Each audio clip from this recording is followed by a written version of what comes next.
That night, I understood that one wedding could destroy two families. My name is Mary Johnson. I am 55 years old. I am a mother of three children. But this story is about Andrew, my oldest son.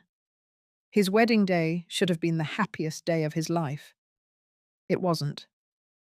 I still remember the smell of fresh lilies in the church, the white lights hanging from the ceiling, the guests smiling. Andrew was waiting at the altar in that navy blue suit he loved so much. He was nervous, but happy.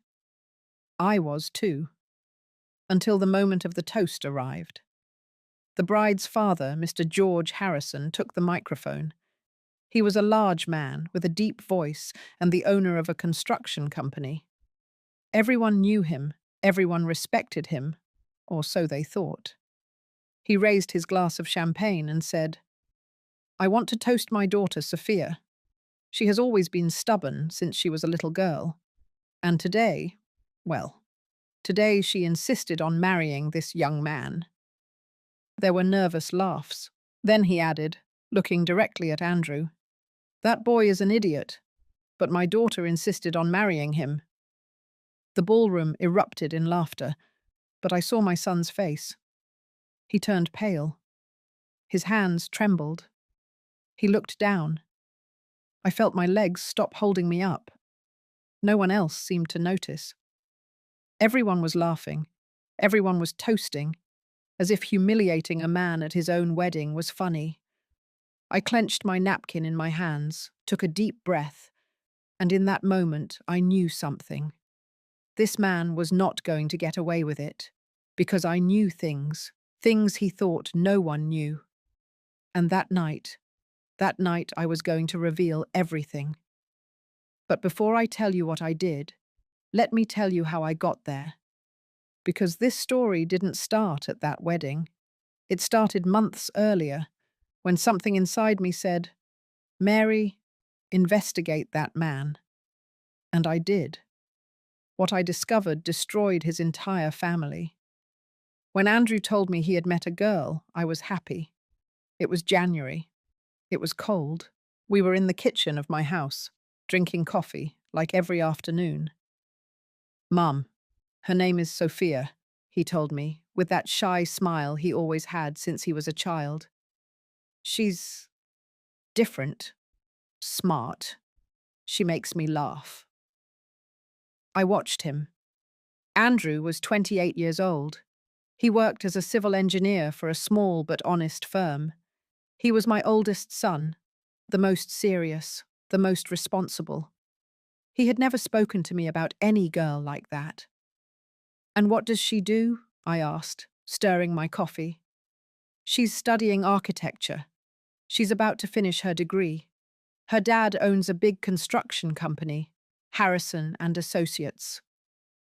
That's when something inside me stirred. Harrison. That last name sounded familiar, but I didn't know where from. "Have you gotten to know her well yet?" I asked him. "Yes, Mum. We've been dating for 3 months. I want you to meet her. Can I bring her over for dinner on Sunday?" I accepted, of course, because a mother always wants to see her children happy, and Andrew seemed happy. That Sunday, Sophia arrived. She was pretty. Long dark hair, big eyes. She dressed simply but with class. She greeted me with respect. She hugged me. She called me Mrs. Johnson in a soft voice. "Thank you so much for having me at your house. I made a turkey chili with rice. It's my specialty." Andrew was nervous, but Sophia helped set the table. We talked. She told me about her career, about her dreams. She wanted to design sustainable homes, houses for families. I liked her, but when she mentioned her father, something changed in her voice. "My dad is demanding," she said, moving the food on her plate. "He has always wanted me to be perfect, to have the best grades, to marry someone on his level." "And what does he think of Andrew?" I asked, pouring her more water. Sophia looked down. I haven't told him we're dating yet. Andrew looked at her, surprised. Sophia, it's just, she sighed. My dad is complicated. He always says that men have to prove their worth, that he doesn't trust anyone who doesn't come from a family with money. I felt a knot in my stomach. Andrew comes from an honest family, I said firmly. Hard-working, with values. That's worth more than any money. Sophia looked at me with teary eyes. I know, Mrs. Johnson, that's why I love him. Andrew took her hand. I smiled. But inwardly something worried me. That man, Mr. George Harrison, sounded like someone difficult, someone who judged people by their bank account. And I knew that kind of man. I had seen them all my life. They always hide something. Months passed. Andrew and Sophia became an official couple. He was in love, radiant. He came home singing. He talked about her all the time.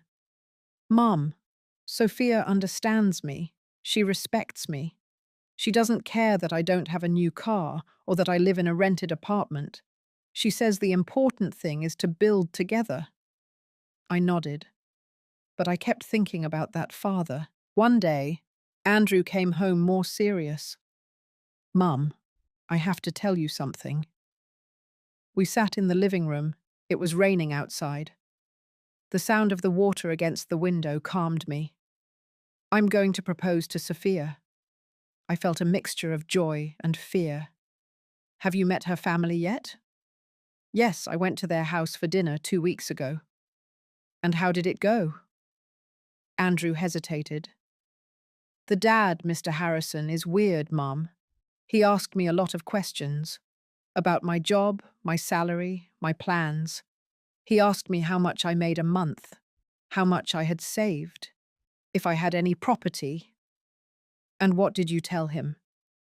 The truth, that I make just enough, that I'm saving, that I don't own a house, but that I work hard. And what did he say? Andrew clenched his fists. He said, Well, son, I hope you know that my daughter is used to a certain level of life. Not just anyone can support her. I felt anger, but I held it in. And what did Sophia say? She got angry with him. She told him I was a good man. That's all that mattered.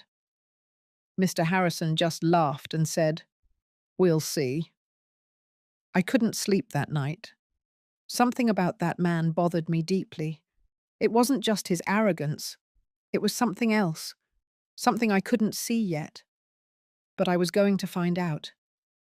Andrew proposed to Sophia in April. She said yes. They cried together. He called me on the phone, excited. Mum, she said yes. We're getting married. I was happy.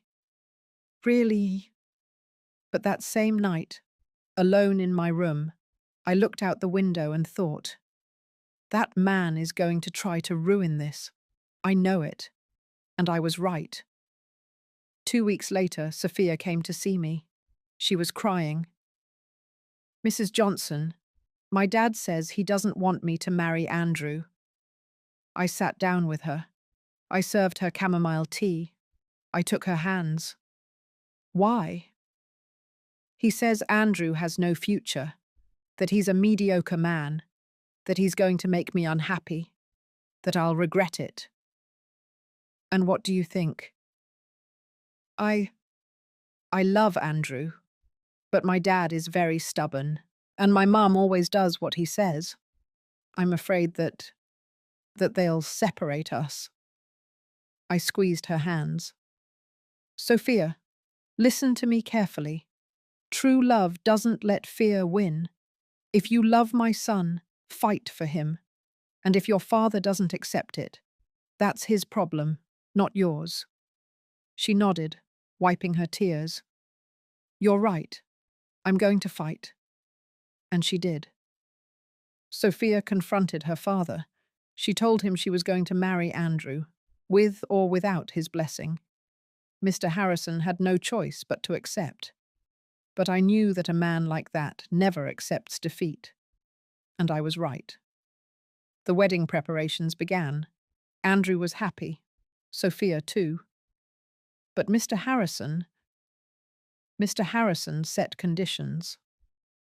"I want the wedding to be at the event hall of the country club in Beverly Hills," he told Sophia. "I'll pay for everything, but it'll be done my way." Andrew wasn't comfortable with that. "Mum, I want to pay my share. I don't like depending on him." "I know, son, but sometimes you have to give in." For Sophia, and he gave in. But I didn't give in, because something inside me told me that man was hiding something big, something dark. And one afternoon, while having coffee at a cafe downtown Los Angeles, I saw something that chilled my blood. I saw Mr. George Harrison with another woman and 2 small children. The woman kissed him on the mouth. The children called him Dad. I froze. I paid my bill. I left there. I walked to my car. I sat down. I breathed. And then I knew what I had to do. I was going to investigate that man, because if he was cheating on his wife, on his family, on everyone, then my son was about to enter a family built on lies, and I wasn't going to allow it. For 3 days, I couldn't sleep well. Every time I closed my eyes, I saw the same scene. Mr. Harrison kissing that woman, the children holding his hand, the way she looked at him, as if he were her whole world. And then I thought about Mr. Harrison's wife, about Mrs. Lois. I had only met her twice, at the engagement dinners. She was an elegant woman, quiet, always with a polite but sad smile, as if she had been carrying an invisible burden for years. Now I understood why, but I needed to be sure. I needed proof, because accusing a man like George Harrison without proof would destroy my son's wedding, and I didn't want that. I only wanted to protect him. So I did something I never thought I would do. I hired a private investigator. His name was Robert Miller. A friend whose husband had cheated on her years ago recommended him. He was discreet, professional. He had a small office in the downtown area, on a 2nd floor above a dry cleaner. I went up the stairs one Tuesday afternoon. The hallway smelled like detergent and old coffee. I knocked on the door. A deep voice told me, "Come in." I entered. Robert was a man in his 50s, thin, with glasses and a short-sleeved shirt. He had an old computer on his desk and metal filing cabinets against the wall. "Sit down, Mom. How can I help you?" I sat down. I took a deep breath. And I told him everything. I told him my son was getting married, that the bride's father was a powerful, arrogant man, that I had seen him with another woman and 2 children, that I needed to know the truth. Robert took notes. He didn't judge me. He didn't ask unnecessary questions. "Do you have photos of the man?" I showed him a photo I had found online.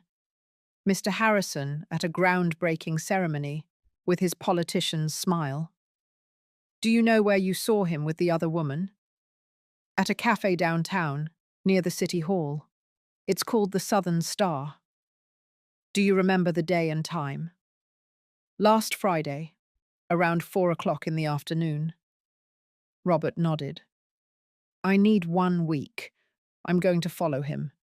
I'll find out everything I can. If he has another family, I'll prove it. If there's more, that too." "More?" "Ma'am, a man who cheats like that, so openly, usually has more secrets. Financial problems, debts, shady deals. I'm going to check everything." I felt a chill. "How much do you charge?" $5,000 per week, plus expenses. It wasn't cheap, but I paid it, because my son's peace of mind was priceless. That week was one of the most difficult of my life. Andrew came home every day, excited about the wedding plans.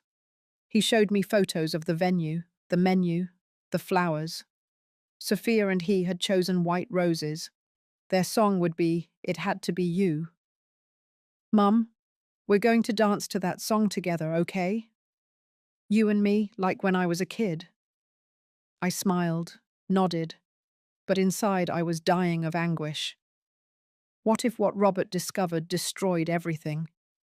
What if Sophia suffered because of her father? What if Andrew hated me for interfering? But then I remembered that phrase, that darned phrase that Mr. Harrison had said to my son. "I hope you know that my daughter is used to a certain level of life. Not just anyone can support her." And my anguish turned into rage. That man had humiliated Andrew from the beginning. He had treated him as if he were less, as if he didn't deserve Sophia. Well, if I was going to discover something, it wasn't going to be to destroy the wedding. It was going to be to protect my son from a family of lies. On Friday of that week, Robert called me. "Mrs. Johnson, I need you to come to my office. I have information." I arrived in less than an hour. I almost ran up the stairs. I entered without knocking. Robert was sitting in front of his computer. He looked at me seriously. "Sit down." I sat down. My hands were trembling. "What did you find?" Robert turned the screen toward me. "Mr. George Harrison has two families."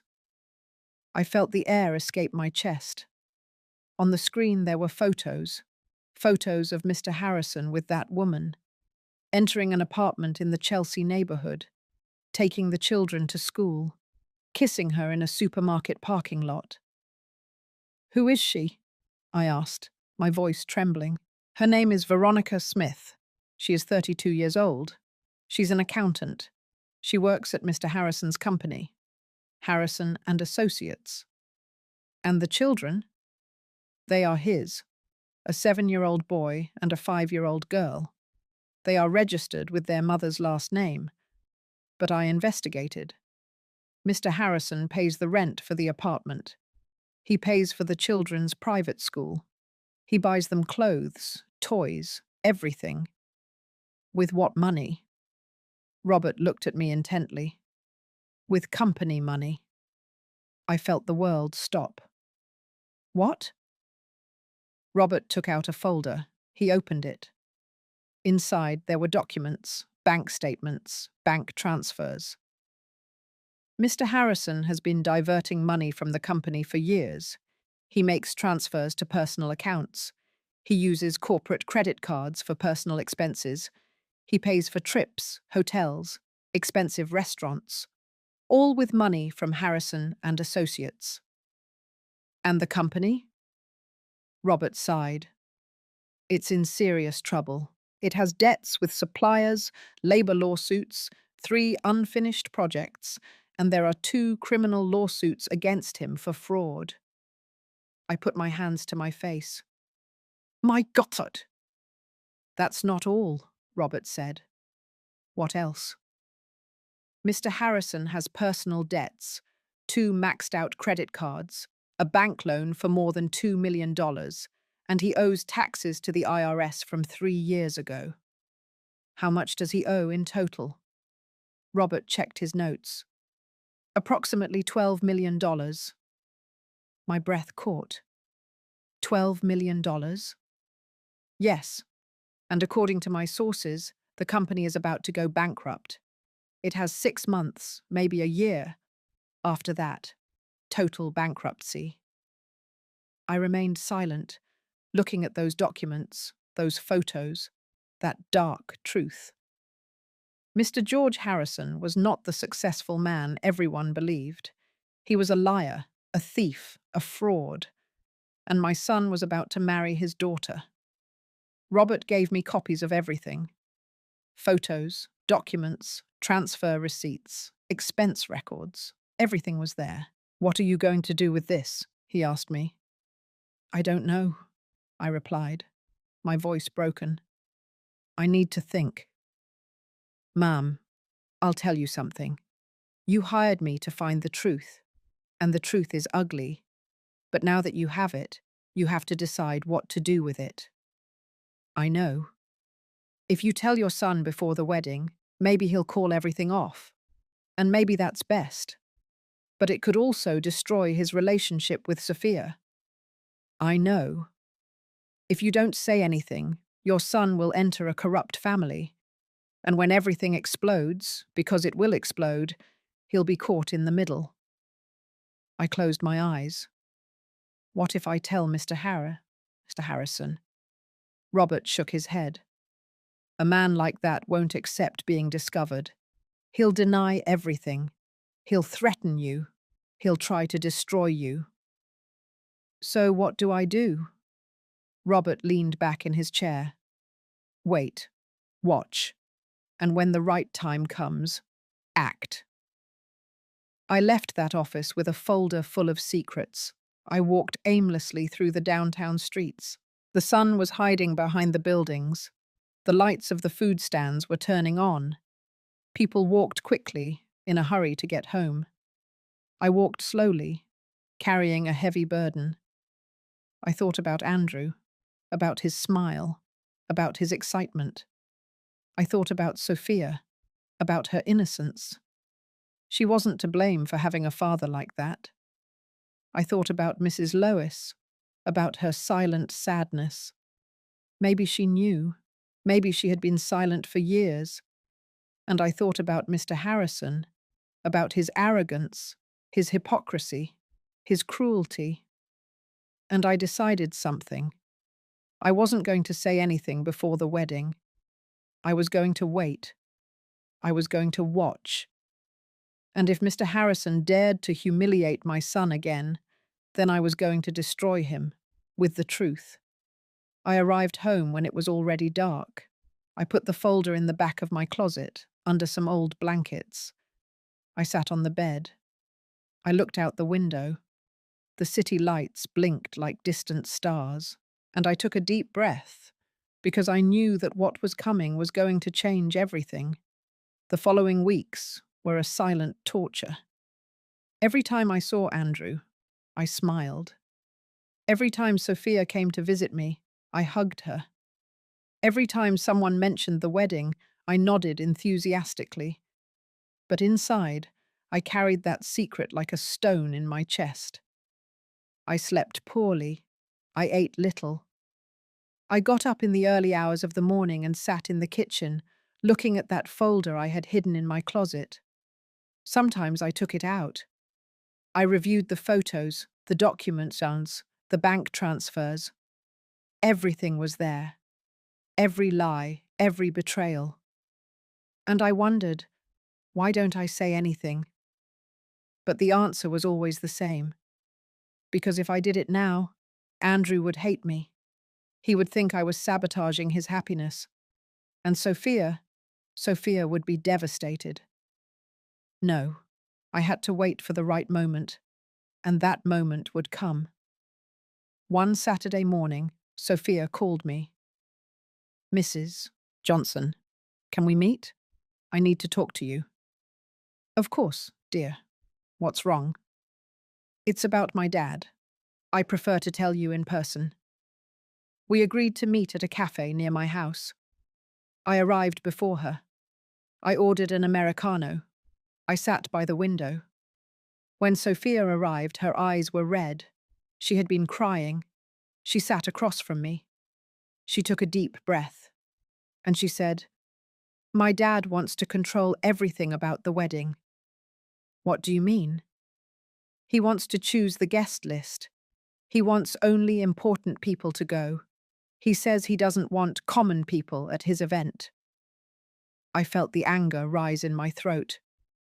Common people? Sophia nodded, wiping her tears with a napkin. I told him I wanted to invite Andrew's cousins, his aunts and uncles, his friends from college, and my dad said, "No, Sophia, this wedding is a social event, not a block party." I squeezed my coffee cup so hard I thought it would break.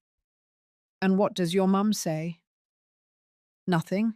My mum never says anything. She always does what he says."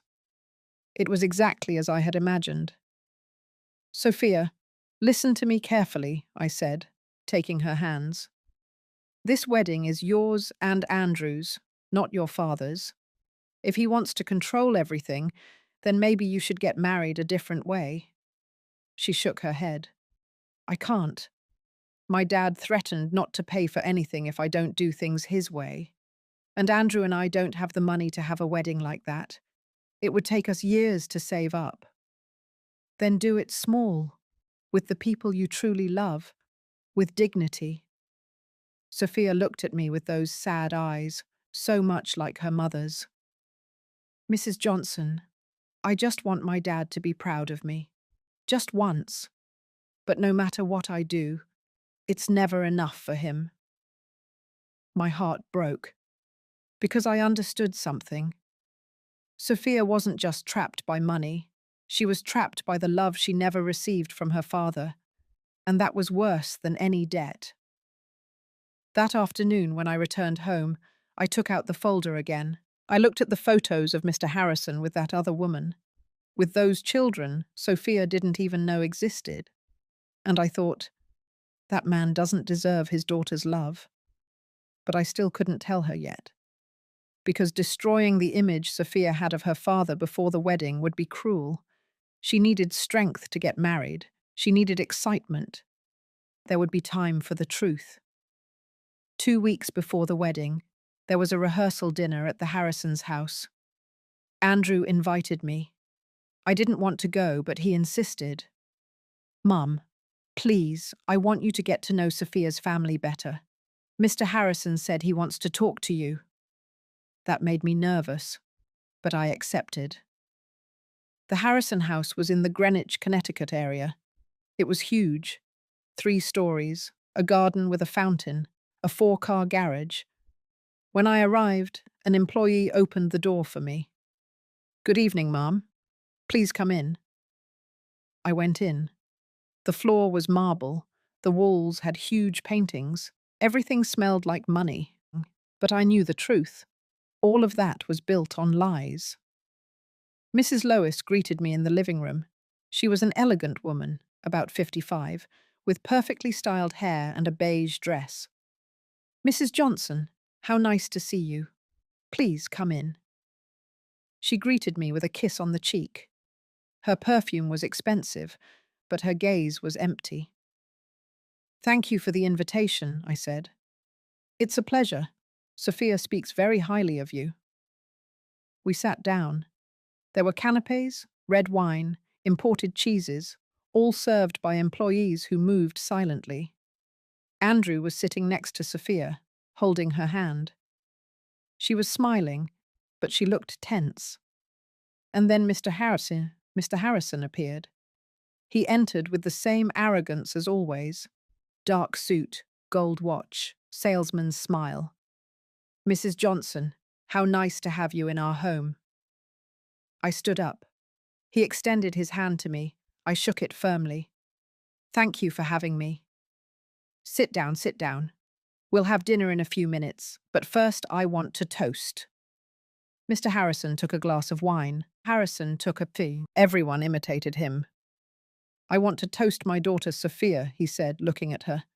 She has always been my pride. Smart, beautiful, well-educated, and now she's about to get married. He paused. He looked at Andrew. To a hard-working, humble boy, from a good family. The word humble sounded like an insult. Andrew looked down. I clenched my glass. Mr. Harrison continued. I hope this marriage is the start of something big, because in this family we value effort, hard work, ambition. He looked directly into my eyes. Don't you think so, Mrs. Johnson? I held his gaze. I believe that in this life, the most valuable thing is honesty. There was an uncomfortable silence. Mr. Harrison smiled, but his eyes were cold. Of course. Honesty. How important.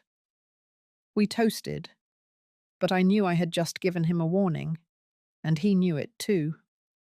During dinner, Mr. Harrison talked non-stop about his businesses, his contacts, the projects he had built, the politicians he knew.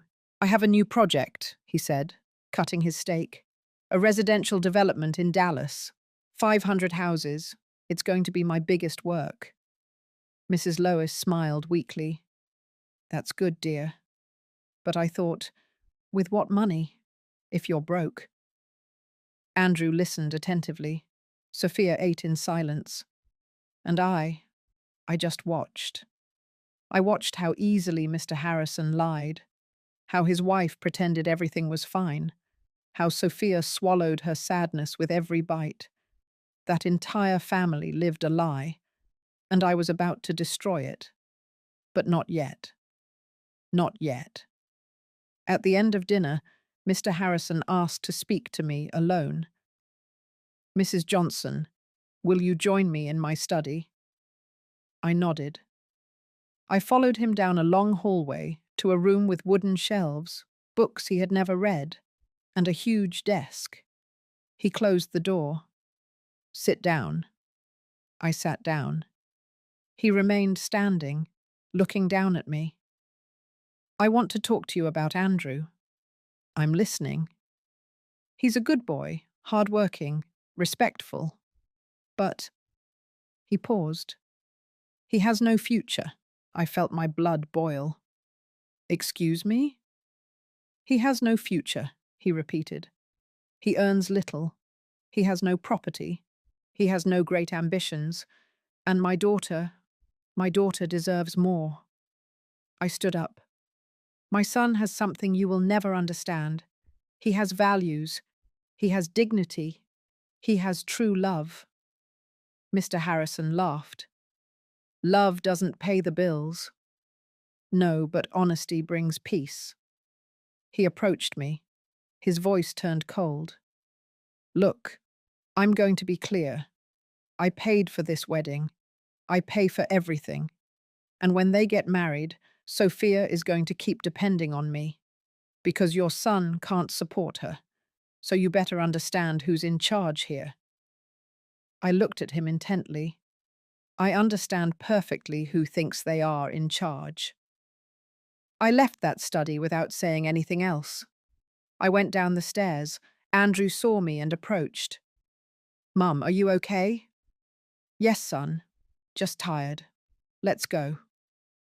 We said goodbye. We got into the car. Andrew drove in silence. When we arrived at my house, he told me, "Mum, I know Mr. Harrison is difficult, but I'm doing it for Sophia. She's worth it." I hugged him. "I know, son. I know." But inside I was thinking, "Mr. George Harrison, your time has come. You just have to wait for the wedding day." As I tell all this, I wonder where you are listening to me. Have you also met someone like that? Someone who uses money to control? Who humiliates in the name of success? Write the name of your city in the comments. I want to know where you are listening to me. The week before the wedding was chaos. Andrew barely slept. He had to finish a project at work and at the same time resolve the final details of the ceremony. I saw him exhausted, stressed, but happy. "Mum, I'm getting married in 1 week," he would tell me, with that smile that melted my heart. I can't believe it. I made him coffee, ironed his shirt for the suit fitting, went with him to buy the rings, and all the time I carried that secret that weighed more every day. But something was changing inside me. It was no longer just rage against Mr. Harrison. It was a need for justice. Because the more I saw him act, the more I realized that this man was not only deceiving his family, he was deceiving everyone. And the worst thing, he enjoyed even doing it. On Tuesday of that week, I received an unexpected call. It was Robert, the investigator. "Mrs. Johnson, I need to see you. I found something else." "What did you find?" "I prefer to tell you in person. Can you come to my office this afternoon?" I went. I went up those same stairs I knew so well. The smell of detergent and old coffee was still there. Robert was waiting for me with another folder. "Sit down," he said to me in a serious voice. I sat down. My hands were trembling. "What's going on?" Robert opened the folder. He took out new documents. "I investigated the finances of Harrison and Associates more thoroughly, and I found something serious." "What?" "Mr. Harrison is not only diverting money for his other family, he is also involved in construction fraud." My breath caught. What kind of fraud? 2 years ago, he won a bid to build a housing complex in the suburbs of New York. 120 low-income housing units. The government gave him an advance of $25 million. And he only built 40 houses. The other 80 were never finished. He kept the money. He said there were problems with suppliers, that material prices went up, that there were delays. But it was all a lie. My God, there are families who paid a deposit, who waited years, and they never received their house. Now there is a class action lawsuit against him, and an investigation by the district attorney's office. I felt the floor move beneath my feet. When is that going to explode? Robert checked his notes. According to my sources, the DA is going to issue an arrest warrant in the next 3 months, maybe sooner. 3 months? Yes, Mr. Harrison is living his last days of freedom. I remained silent. Robert continued. And there's more. The company is technically bankrupt. Employees haven't been paid their full salary for 2 months. There's seized machinery, 3 stalled projects, and the bank has already started a collection process for the loan I mentioned. And Mr. Harrison is still spending like nothing happened?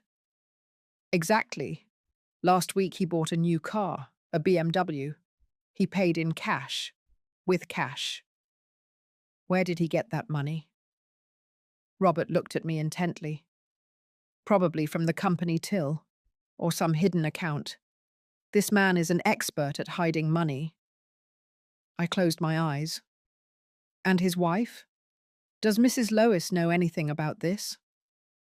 I don't know, but I doubt it. She comes from a traditional, conservative family. If she knew her husband had another family, she probably would have divorced him already, or at least confronted him.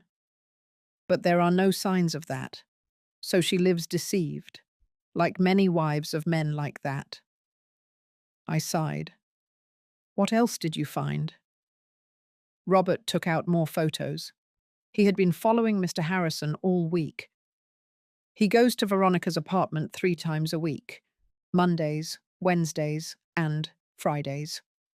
He arrives around 7 o'clock at night. He stays until 11, sometimes longer. And his wife doesn't suspect? He tells her he has meetings, business dinners, client gatherings, and she believes him, or pretends to believe him. I looked at the photos. Mr. Harrison entering the building, kissing Veronica on the balcony, playing with the children in the park. And I felt something I hadn't felt in a long time. Disgust. I couldn't sleep that night. I stayed awake, sitting on my bed, looking out the window. Outside, the city slept. The lights of the buildings blinked. The silence was deep. And I thought. I thought about Andrew, about his excitement, about his love for Sophia. I thought about Sophia, about her innocence, about how desperately she sought the love of a father who didn't deserve it. I thought about Mrs. Lois, about her silence, about her sadness. I thought about those children, Mr. Harrison's secret children, who were growing up without a present father, who lived in the shadow.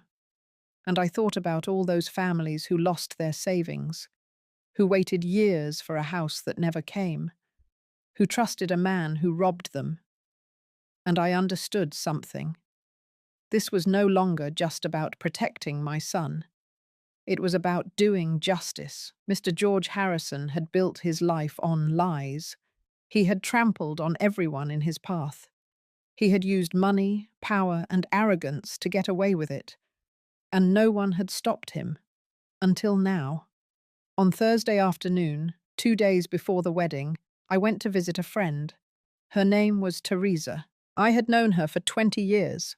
She was a lawyer. She worked in family law. We sat in her office. I told her everything. I showed her the folders, the documents, the photos. Teresa reviewed everything carefully. She didn't say anything for several minutes. Finally, she looked up. "Mary, this is explosive. I know. If you make this public, you're going to destroy that family." "I know. Are you sure you want to do it?" I remained silent. Teresa continued. "Look, I understand you want to protect your son, but think about Sophia. She's not to blame for having a father like that. If you reveal this on the wedding day, you're going to ruin the most important day of her life." "And what if I don't say anything?" I replied. "What if I let Andrew enter that family of lies? What if Mr. Harrison continues to humiliate him? What if he uses him? What if he destroys his self-esteem?" Teresa sighed. "It's a difficult decision." "No, it's not anymore. Mr. Harrison challenged me. He told me he was in charge, that my son wasn't good enough, and he planned to humiliate him at his own wedding." "How do you know that?" "I know. I know him. Men like him can't help it. They need to show their power. Always." Teresa nodded. "And what are you going to do?" "I'm going to wait. I'm going to that wedding. And if Mr. Harrison dares to humiliate my son again, then I'm going to reveal everything." "In public?" "In public." Teresa looked at me with concern. "Mary, that's going to be brutal." "I know. The consequences are going to be enormous." "I know. And are you willing to live with that?" I took a deep breath. "Yes, because the truth is always better than a lie, even if it hurts." Teresa was silent. Then she said, "Then you need to be prepared, because when you reveal that, Mr. Harrison is going to deny everything. He'll try to discredit you. He'll say you're crazy, that you're jealous, that you made it all up." That's why I brought proof. Proof helps, but it's not always enough. You need witnesses. You need someone else to confirm what you're saying. "Who?" Teresa thought for a moment. "Do you know anyone who works at Mr. Harrison's company?" I shook my head. "No."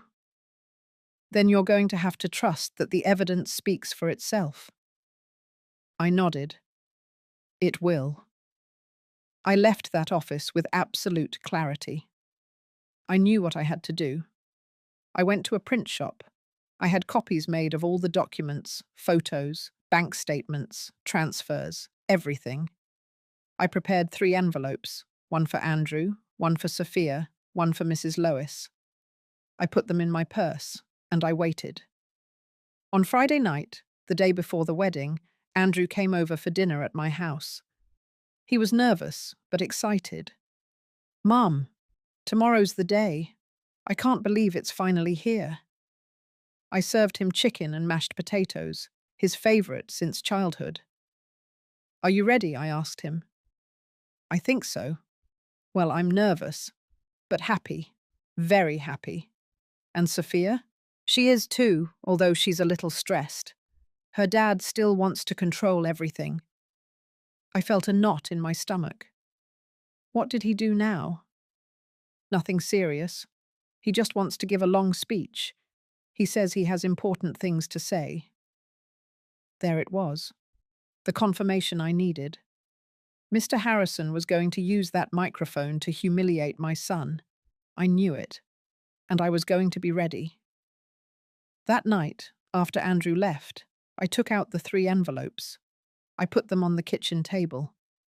I looked at them for hours, and I asked myself, am I doing the right thing?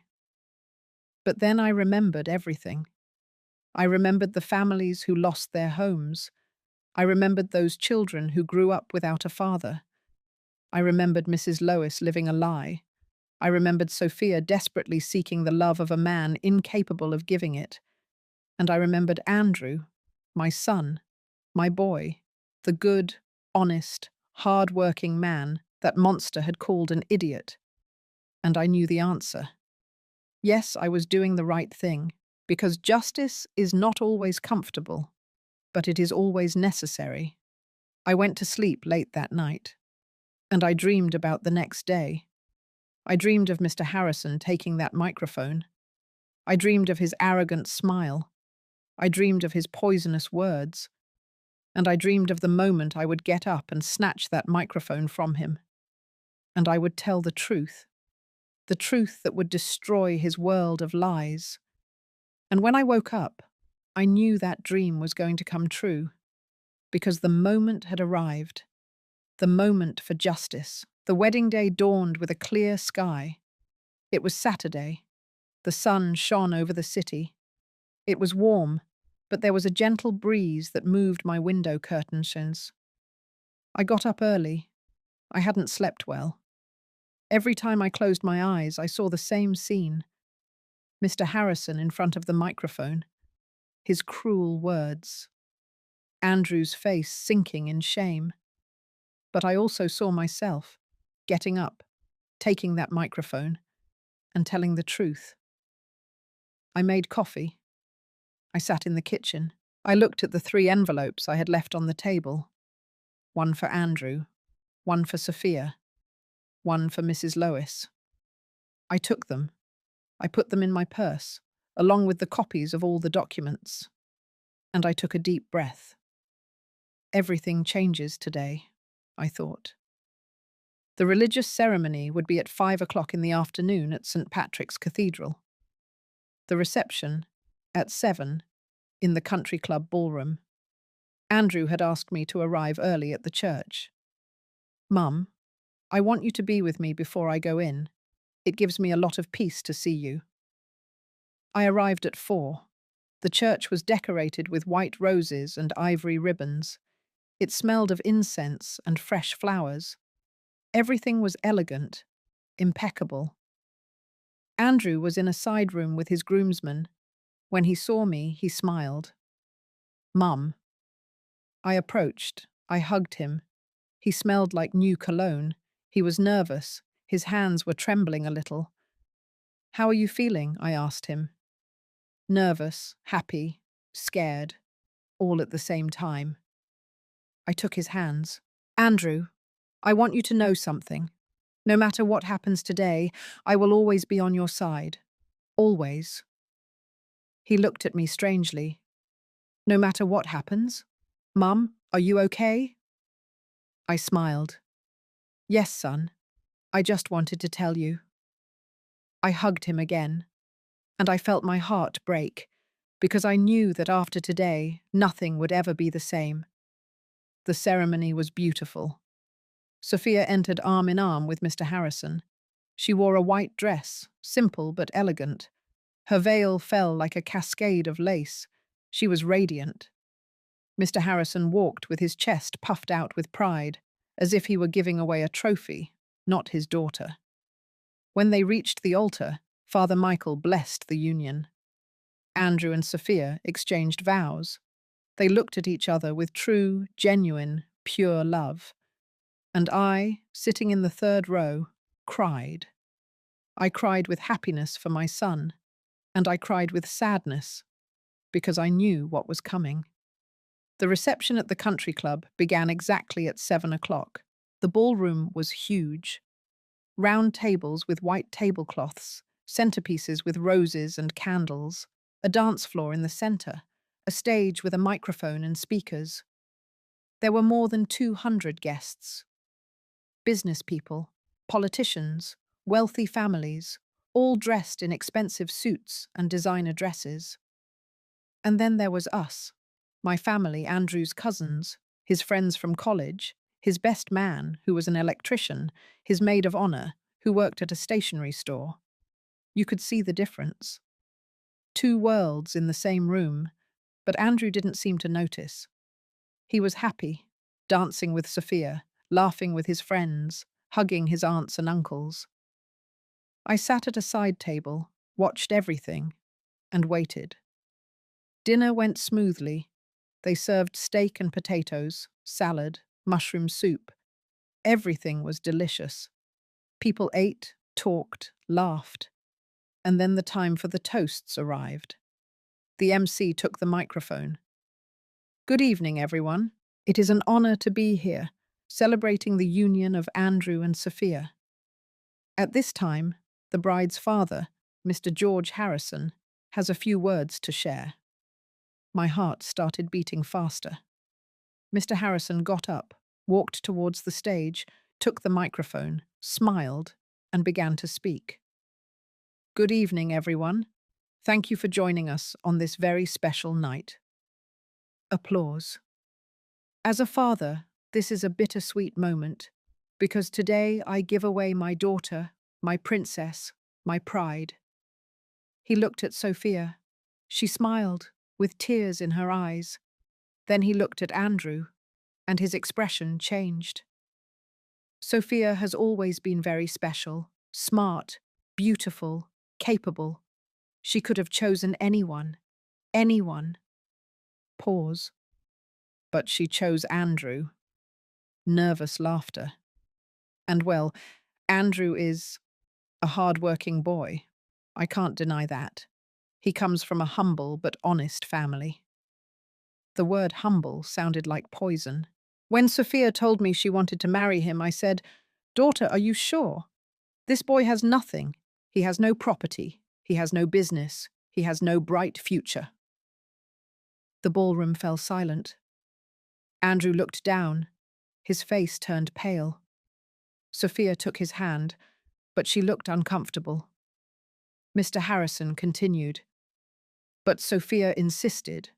And well, when a woman gets her heart set on something, there's no way to change her mind. More laughter, but this time, cruel.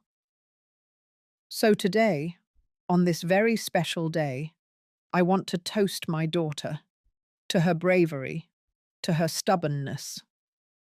He raised his glass. And I want to say something I already told my family in private. He looked directly at Andrew. That boy is an idiot, but my daughter insisted on marrying him. The ballroom erupted in laughter. Some guests applauded, others looked uncomfortable.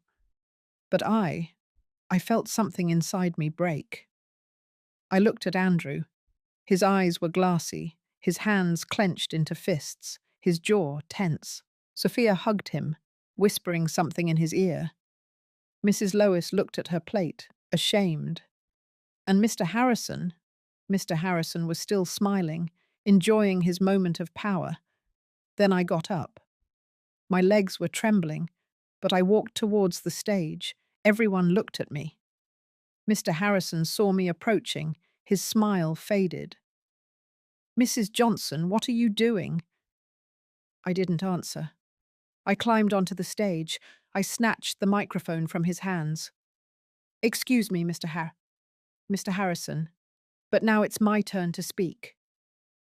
The ballroom fell into absolute silence. I looked at all the guests, 200 people looking at me. I took a deep breath, and I spoke. "Good evening. My name is Mary Johnson.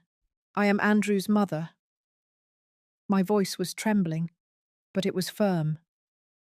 "A few minutes ago, Mr. Harrison called my son an idiot, in front of all of you, in front of his own daughter, on their wedding day." Silence. "And I want to say something. My son is not an idiot. My son is an honest man, hard-working, a man of integrity, a man who pays his debts, who keeps his word, who respects women, who loves with his whole heart." I looked at Mr. Harrison. "But you, Mr. Harrison, you don't know what it is to be a real man." His face turned red. How dare you? I dare because I have proof. I took the documents out of my purse. I held them up high. Over the past few weeks, I have investigated your life, and I found things that everyone here should know. Mrs. Lois got up from her chair, pale. What are you saying? I looked at the guests. Mr. George Harrison has 2 families. Gasps, murmurs. He has a wife here, Mrs. Lois, and he has another woman, Veronica Smith, with whom he has 2 children, a 7-year-old boy, a 5-year-old girl. Mrs. Lois put her hands to her mouth. Her eyes filled with tears. Mr. Harrison tried to snatch the microphone from me. That's a lie. She's crazy. I dodged him. A lie? I have photos. I have addresses. I have bank transfer receipts. I showed the photos. People stood up to see. Mr. Harrison pays the rent for Veronica's apartment. He pays for his children's school. He pays for everything. With what money? With money from his company, Harrison and Associates. The company employees who were there looked at each other. But that's not all, I continued. Mr. Harrison is also a thief. Shut up, Mr. Harrison shouted. 2 years ago, he won a bid to build 120 low-income housing units. He received $25 million from the government. How many houses did he build? 40. And the rest of the money? He stole it. Shouts, indignation. There are families who paid deposits, who waited years and never received their house because this man stole their money. Mr. Harrison tried to leave the stage, but people surrounded him. I demand proof, he shouted. Here it is. I handed copies of the documents to the nearest guests. They passed from hand to hand.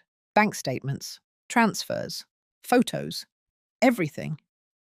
Mrs. Lois cried inconsolably. Sophia hugged her in shock. Andrew looked at me, paralyzed, and I continued. The company Harrison and Associates is bankrupt. It owes more than $12 million. There are foreclosures, lawsuits, and an investigation by the district attorney's office. A murmur went through the ballroom. In the coming months, Mr. Harrison will be arrested, because justice, although slow, always arrives. I looked Mr. Harrison directly in the eyes. You called my son an idiot, but the real idiot is you, because you built your life on lies, and lies always crumble. I put the microphone on the stage. I walked down, and I walked towards Andrew. I hugged him. I'm sorry, son, but I couldn't let him humiliate you again. Andrew hugged me back, crying. Mum, is all that true? Yes, son, all of it. The ballroom became chaos. People talked, shouted, left. Mr. Harrison tried to defend himself, but no one believed him. Mrs. Lois left with her sisters. Sophia ran after her. Andrew stood, in the middle of the empty ballroom, watching everything fall apart. And I knew I had done the right thing, even if it hurt, even if everything had been destroyed, because the truth is always better than a lie. Always. I still wonder if I did the right thing. And you? What would you have done in my place? That night there was no party, no dancing, no music, no laughter. Only the echo of the truth bounced against the walls of the empty ballroom. The guests left one by one, some indignant, others embarrassed, still others, curious, checking their phones to confirm what they had just heard. The tables were half-eaten, the champagne glasses full, the white roses withering under the lights that no one turned off. And in the middle of all that silent chaos were we. Andrew, sitting in a chair, his head in his hands. Sophia, standing next to him, crying silently. Mrs. Lois, in a corner, being comforted by her sisters. And Mr. Harrison? Mr. Harrison had disappeared. He left as soon as he could, without giving explanations, without apologizing, without looking back, like cowards do. I approached Andrew, knelt in front of him. Son. He didn't answer. Andrew, look at me. He looked up. His eyes were red, his jaw clenched. Why, Mum? Why did you do it? His voice was broken, full of pain. Because I couldn't let that man humiliate you again. But you destroyed my wedding. You destroyed everything. No, son. I didn't destroy anything. He did. Years ago. I just brought the truth to light. You could have told me before. You could have warned me in private. I tried, but you were so in love, so excited. You didn't want to see the signs. Andrew stood up. He walked towards the window. He looked out at the night without seeing it. Sophia hates me now. No, son. She doesn't hate you. Her family is destroyed because of you. No. Her family was destroyed years ago. It's just that no one wanted to see it. Andrew turned to me. There was anger in his eyes. You had no right, Mum. You had no right to do that. Those words hurt me more than any blow. I had every right. I am your mother, and my job is to protect you, even if you don't understand it now. Protect me? You just embarrassed me in front of 200 people. No, Andrew. The one who embarrassed you was Mr. Harrison. I just defended your dignity. He was silent, breathing heavily. Then he said softly, I need to be alone. And he left the ballroom. I stood there, watching my son walk away, and I felt my heart break in two. Sophia approached me. Her makeup was smeared, her dress was wrinkled, her eyes were swollen from crying so much. Mrs. Johnson, I turned to her. Sophia, Is it true? She interrupted me. Is everything you said true? I looked her in the eyes. Yes, it's true. She put her hands to her face. Oh my God, I can't believe it. My dad has another family. He has other children. And I never knew anything. I'm sorry, Sophia. How long have you known? For a few weeks. And why didn't you tell me before? Because I didn't want to ruin your day. But when your father humiliated Andrew, I couldn't stay silent. Sophia shook her head. My mum is devastated. My sisters are furious. And I don't know what to feel. She slumped into a chair. My whole life I thought my dad was a hero, a successful, respected man. And it turns out he's a liar, a thief, a monster. I sat next to her. I took her hand. Your father is responsible for his own decisions. You are not to blame for anything. But I feel like I am. I feel like I should have seen the signs, the lies, the absences. You couldn't see them because you trusted him. And that's not your fault. That's what love does. It makes you blind. Sophia looked at me with those eyes full of pain. And now what am I going to do? How am I going to look Andrew in the eyes? How am I going to… She broke down again. I hugged her. I let her cry on my shoulder. And I thought, this girl doesn't deserve this. But life doesn't always give us what we deserve. Mrs. Lois approached after a while. Her sisters had left. She was alone. She walked slowly, as if every step hurt her. Mrs. Johnson. I stood up. Mrs. Lois. We looked at each other in silence. Two women, two mothers, two survivors. Is it true? She asked, her voice trembling. Is everything you said True. Yes. She closed her eyes. A tear rolled down her cheek. I suspected it. For years. But I never wanted. I never wanted to confirm it. I'm sorry. No, you're not sorry. She looked at me harshly. You came here to destroy my family. No, I came to protect my son. And crush my daughter in the process. Your daughter will be fine, because she has something her husband never gave her. She has the truth. Mrs. Lois laughed, but it was a bitter laugh, without joy. The truth. And what good does the truth do me now? My marriage is a lie. My life is a lie. Everything I built fell apart in one night. No, it fell apart years ago. It's just that you didn't want to see it. She looked at me with anger. Who are you to judge me? I'm not judging you. I understand why you stayed silent. Because of fear. Because of shame. Because of the children. I understand. But that doesn't change the fact that your husband is a fraud. Mrs. Lois took a deep breath. I want to see the proof. I handed her the envelope with her name on it. She opened it. She checked the photos, the documents, the transfers.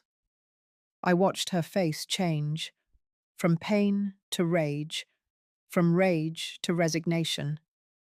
When she finished, she closed the envelope. What are you going to do with this? I asked her. I don't know, but I'll tell you something.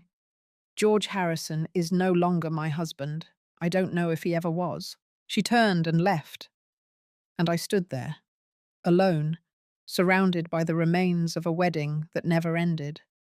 I left the ballroom at 11 o'clock at night. Outside, the air was fresh. The sky was clear. The stars shone. I walked towards my car. My legs were trembling. My hands, too. I sat in the driver's seat. I closed the door. And finally, I allowed myself to cry. I cried for Andrew, for his pain, for his rage. I cried for Sophia, for her lost innocence. I cried for Mrs. Lois, for all those years of lies. And I cried for myself, because I knew I had done the right thing. But I also knew I had lost something in the process. I had lost my son's trust, and that hurt more than anything.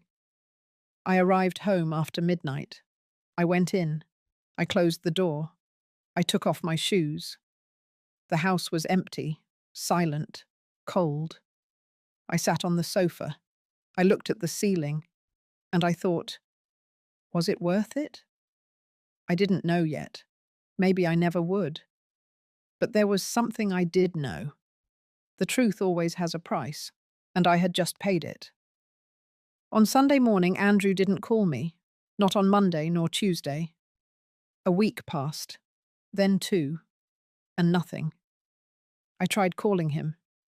He didn't answer. I sent him messages. He didn't reply. I went to his apartment. He didn't open the door. And I understood. My son didn't want to see me. Not yet. Maybe never. In those weeks, the scandal exploded. The newspapers published articles about Mr. George Harrison, about the fraud, about the unfinished housing, about the affected families. Some of those families contacted me. They thanked me for revealing the truth. They told me they had been waiting years for justice. The district attorney's office accelerated the investigation. 2 months later, Mr. Harrison was arrested. I saw him on the news, handcuffed, walking towards a police car, with his head down. He was no longer the arrogant man from the wedding day. He was just a broken man, defeated. And I didn't feel satisfaction. I only felt sadness because justice had arrived, but at a very high cost. Sophia called me one afternoon. Mrs. Johnson, can we talk? Of course, dear. We met at a cafe, the same one where we had talked weeks ago. She looked tired, thinner, but also stronger. I want to thank you, she told me. Thank me? Yes, for telling the truth, even though it hurt, even though it destroyed my world. You did what no one else had the courage to do. How is your mum? She filed for divorce. She moved in with my grandmother. She's processing everything, but I think she'll be fine. And you? I'm also processing. Discovering you have two siblings you never knew is strange, but I met Veronica and the children. Really? Yes, they're good kids. And Veronica, she didn't know my dad was married either. He told her he was divorced. I sighed. Your father deceived everyone. I know, and now he's paying for it. She was silent for a moment. Then she asked, How is Andrew? I don't know. He won't talk to me. I know. He won't talk to me either. We looked at each other. Two women who had lost the same man, for different reasons. Give him time, Sophia said. Andrew is a good man, and when the anger passes, he'll understand. I hope you're right. I am, because if there's one thing I learned from all this, it's that the truth, even if it hurts, always makes us stronger. I smiled, for the first time in weeks. You are very wise, Sophia. No, I just learned from the best. She took my hand. Thank you, Mrs. Johnson, for protecting Andrew, and for protecting me too, even if I didn't see it at the time. And there, in that cafe, with the sun coming through the window, I felt something I hadn't felt in a long time. Peace. Andrew finally called me 3 months later. Mum. Just hearing his voice made me cry. Son, can we meet? Sure, whenever you want. Tomorrow? At your house? Yes. He arrived at 6 o'clock in the afternoon, with Sophia. They came in holding hands. I opened the door. I looked at them. There was so much to say, so much to explain. But Andrew just hugged me and said, Forgive me, Mum, for everything I said to you, for how I treated you. You were right about everything. I cried on his shoulder. No, son, you forgive me for ruining your wedding. You didn't ruin anything. You saved my life, our lives. Sophia nodded. It's true, Mrs. Johnson. If you hadn't spoken up, I would have continued living a lie. And Andrew would have suffered years of humiliation. We sat in the living room. I made them coffee, like old times. And Andrew told me, Mum, I learned something. I learned that sometimes love also means telling difficult truths, even if they hurt, even if they push us away for a while. And the wedding? I asked. Andrew and Sophia looked at each other. We're going to get married again, Sophia said.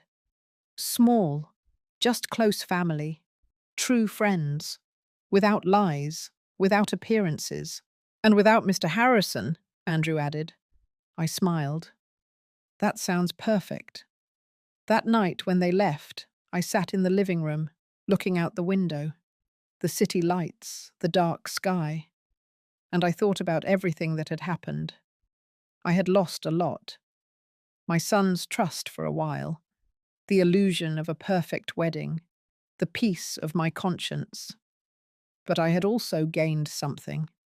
I had gained the certainty that I had done the right thing, because defending those you love is not always easy, but it is always necessary. And the truth, even if it hurts, always sets us free. Always. The months that followed were for rebuilding. Not just for Andrew and Sophia, for me too, because I discovered something I didn't expect. That telling the truth doesn't make you a hero, it makes you an uncomfortable witness. Someone everyone respects, but few want to be close to. Some people called me brave, others called me a busybody, and others simply stopped talking to me. But I learned to live with that, because inner peace is worth more than external approval. Andrew and Sophia got married again 3 months later. It was a small ceremony, in an old chapel downtown. Only 30 people, close family, true friends. There was no reception hall, no gala dinner, no list of expensive gifts. After the ceremony, we went to eat at a family restaurant. We ate turkey chili, rice, beans, we drank lemonade. We laughed, we cried, we told stories. It was perfect, because it was real. When Andrew asked me to dance with him, he put on It Had to Be You, the same song he had chosen for the first wedding. "Mum," he told me as we danced. "Thank you." "For what, son?" "For teaching me that true love is not built on appearances. It is built on truth, even if it hurts." I hugged him tightly. "I will always protect you, Andrew. Always." "I know, Mum, and forgive me for not understanding it sooner." "There's nothing to forgive." We danced in silence, and I felt something inside me heal because my son had come back, and that was the only thing that mattered. Sophia also looked for me that day. "Mrs. Johnson, can I talk to you?" We went out to the restaurant garden. There were lilacs blooming. The air smelled like wet earth and purple flowers. "What's wrong, dear?" "I want to tell you something. About my dad." "What happened?" Sophia took a deep breath. "I went to visit him in jail." I was surprised. "You went?" "Yes, 2 weeks ago." "And how was it?" "Horrible, but necessary." She sat on a bench. I sat next to her. When I entered the visiting room, I barely recognized him. He was thin, gaunt, with the orange inmate uniform.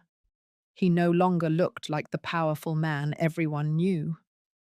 "What did he tell you?" "At first, nothing. He just looked at me, as if he couldn't believe I was there." Sophia wiped a tear. Then he said, "Sophia, forgive me. Forgive me for everything." "And what did you tell him?" I told him the truth. I said, "Dad, I don't know if I can forgive you. You lied to me my whole life. You lied to Mum. You lied to Veronica, to those children, to the families who trusted you. You destroyed lives, including your own." How did he react? He cried. For the first time in my life, I saw my dad cry. He told me I was right, that he had been a coward, that he had built his life on lies because he was afraid of not being enough. Sophia looked at me. He told me he was always afraid that people would discover who he really was. A poor boy from a small town who pretended to be rich his whole life. That he bought things he couldn't afford to impress people he didn't care about. I felt a pang of sadness. "And what did you feel?" "I felt pity, because I understood that my dad wasn't a monster. He was a broken man who made terrible decisions, and now he's paying for them." "Did you forgive him?" Sophia shook her head. "Not yet, but someday I will, because holding a grudge only hurts me, not him." I smiled. "You are very wise, Sophia. I learned from you. You taught me that the truth, even if it hurts, always sets us free." She took my hand. "Thank you, Mrs. Johnson, for not staying silent, for defending Andrew, and for defending me too, even though I didn't ask for it." I hugged her. "I will always be here for you two." That night, When I returned home, I sat in the kitchen with a cup of chamomile tea. I looked out the window. The moon was full. It illuminated the empty streets. And I thought about everything that had happened. I thought about Mr. Harrison, about how he had built an empire of lies that crumbled in one night. I thought about Mrs. Lois, about how she had found the courage to divorce and start over at 55. I thought about Sophia, about how she had transformed her pain into wisdom. And I thought about Andrew, about how he had learned that true love doesn't need luxuries, it only needs truth. And then I understood something. Justice doesn't always come quickly, but it always comes. A few weeks later, I received a letter. It came from the district attorney's office. They asked me to testify as a witness in the case against Mr. George Harrison. I accepted. I went to the courthouse one Tuesday morning. It was an old building, with long hallways and grey walls. It smelled of old paper and reheated coffee. I sat in the waiting room. There were other people there. Some were families who had lost their savings because of Mr. Harrison. Others were company employees who hadn't been paid in months. An older woman approached me. "Are you Mary Johnson?" "Yes, I'm Martha Miller. My husband and I paid a deposit for a house 3 years ago. We never received it. We lost all our savings." I stood up. I hugged her. "I'm so sorry." "No, thank you. That man is paying for what he did. Thank you for having the courage to speak up." Other people approached. They thanked me. They told me their stories. And I understood that what I had done had not only protected my son, it had given a voice to all those people who had been silenced. When it was my turn to testify, I entered the room. There was a judge, a prosecutor, defense attorneys, and Mr. Harrison. He was sitting at a table, handcuffed. He looked at me when I entered, but there was no longer any arrogance in his eyes, only defeat. The prosecutor asked me questions. I told him everything: how I had discovered the truth, how I had hired an investigator, how I had found the proof. I presented the documents, the photos, the transfers. Everything was recorded, documented, undeniable. When I finished, the judge thanked me. "Mrs. Johnson, your testimony has been valuable. Thank you for your cooperation." I left that room with the certainty that I had done the right thing, not only as a mother, but as a citizen. 2 months later, Mr. Harrison was sentenced. 12 years in prison for fraud and embezzlement. I didn't go to the hearing, but Sophia called me to tell me. "He's in jail, Mrs. Johnson. He's going to be there for a long time." How do you feel? Sad, but also relieved, because finally there was justice. And your mum? She's fine. She started working. She opened a small craft store. She says that for the first time in her life, she feels like she is the owner of her own destiny. I smiled. I'm happy for her. And is there anything else? Sophia said, "What?" Veronica also left my dad. She moved to Florida with her children. She started over. And last week she wrote to me. She said she was very sorry for everything that happened, that she didn't know the whole truth either. And what did you tell her? That it wasn't her fault, that my dad deceived all of us, and that I hope someday we can meet, because those children are my siblings, and they deserve to have family. I was speechless. Sophia, you're incredible. No, I just learned that life is too short to hold grudges, and that true family is not the one that shares blood, it's the one that shares truth. That night, I took out a shoebox I kept in my closet. Inside, there were old photos of when Andrew was a child, of when he played in the park, of when he graduated from college. I looked at those photos, and I thought about everything we had lived through. I thought about the nights when we didn't have enough money to pay the rent, about the times we ate beans because there wasn't enough money for meat, about the times Andrew asked me, "Mum, why don't we have a car like the other kids?" And I told him, "Because the important thing is not what you have, son, it's what you are." I closed the box, because I understood that everything I had done, all the difficult decisions I had made, all the nights I had cried alone, had been worth it. Because my son was a good man, honest, hard-working, a man of integrity, and that was more valuable than any fortune. One Sunday afternoon, Andrew and Sophia came to visit me. They brought news. "Mum, we have something to tell you," Andrew said, with a huge smile. "What is it?" Sophia touched her belly. "I'm going to be a grandma," I said with tears in my eyes. "Yes?" Andrew shouted, hugging me. "You're going to be a grandma?" I cried with happiness, because after so much darkness, finally there was light. After so much pain, finally there was hope. And after so much truth, finally there was peace. That night, before sleeping, I wrote something in my diary, something I wanted to always remember. Today I learned that life doesn't always give us what we deserve.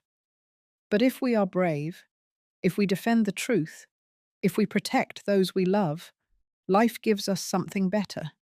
It gives us inner peace. And that, in the end, is the only thing that matters.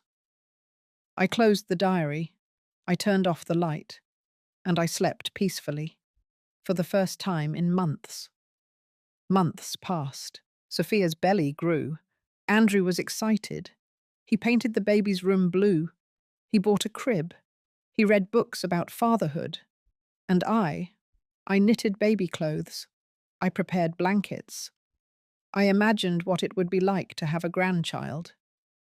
One day, Sophia called me. "Mrs. Johnson, I want to ask you something.